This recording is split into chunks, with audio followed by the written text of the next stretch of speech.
Doc J po. Pag-usapan natin ngayon yung tema na pag-ibig o presyo. Kapag nagbago ang relasyon sa tagal at pera.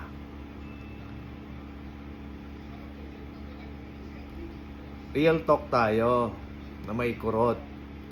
Kung handa ka masampal ng katotohanan, stay ka lang. At kung hindi, edi scroll mo na kasi baka tamaan ka. Alam mo, sa simula ng relasyon, masarap, di ba? Kahit walang pera, okay lang. Kahit fishbowl lang ang date, parang fine dining na. Kahit maulan, sweet. Kahit late, okay lang babe. Kahit wala kang maibigay, ikaw lang, sapat na. Pero habang nagtatagal, may nag-iiba. Biglang, yung dati mong babe, naging, ano ba? Yung ingat ka, naging, bahala ka sa buhay mo. At yung simpleng usapan, nagiging, away na agad. Hindi dahil nagbago ang pagmamahal, kundi nagbago ang expectations. Real talk, may mga relasyon na hindi naman talaga nasira ng problema. Ito ay nasira ng comparison.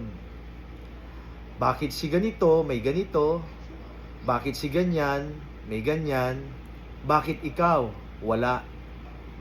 Isa rin dito, yung mga kakapanood o kakakamusta sa mga kaibigan na palagi nating kino-compare. Boom! Doon na nagsisimula. Masakit, no? Kasi dati, proud na proud siya sa'yo kahit wala ka pa. Ngayon, parang nahihiya na siya sa'yo dahil wala ka pa rin. Dati, ikaw ang pahinga niya.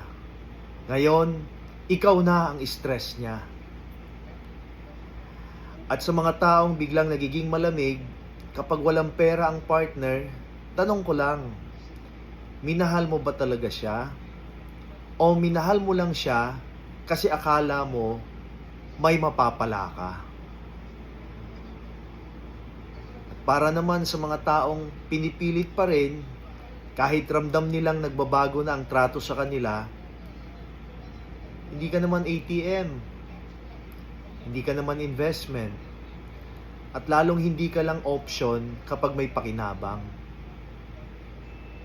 Pag ang respeto mo sa partner mo, nakabase lamang sa wallet, hindi ka nagmamahal. Nagkakalkula ka o nagko-compute. Ang tunay na pagmamahal, hindi nawawala kapag walang pera. Oo, sinusubok, pero hindi nag-iiba ng ugali. Kasi kung sa hirap pa lang, galit na siya sa'yo, paano pa kaya kung mas mahirap pa ang dumating? Kaya mga ka-Doc J, tandaan ninyo, ang taong totoong nagmamahal, hindi ka iiwan sa panahong wala ka.